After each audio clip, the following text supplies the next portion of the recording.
bilan. Nima qanaqa savol qiziqtiradi? Opa, siz nima masalada keldingiz mana bankka?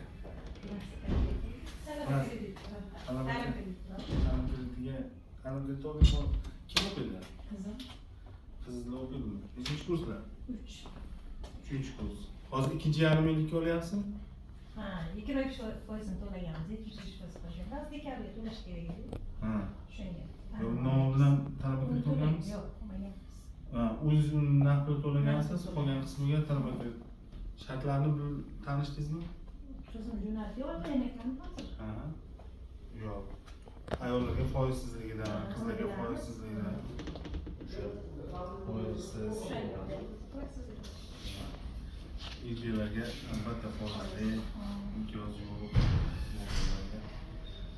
Qizlarga imtiyozli. Hop, undan tashqari mana bu yangi hozir hammalarning xabarlarimiz Instagramlarda ham bongir yotibdi mana bu banklar avtokrediti bo'yicha. Deyarli hamma avtokreditlarga ham, salonlarda ham shu kundan foizsiz to'lovlar boshlandi. Deyarli qimmat mashinalarda hozirgi kunda Cobalt, Damas, oddiyroq mashinalarga ham shu foizsiz to'lovlar boshlandi eski salonda.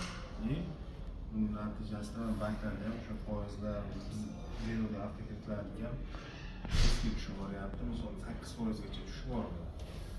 Tovarlaring bo'lsa, sizlarni xabardor qilamiz.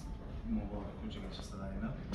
Banklarda ham deyarli 8% dan avtokreditlar bor. Instagramda qanchalik to'g'ri, qanchalik to'g'ri o'zlaringiz bilasizlar. Banklarda ham qo'shimcha bu yilgi yangiliklardan sizlarga ipotekalarni foizlari, ipotekalarda hamma banklar deyarli foiz o'ynayapti.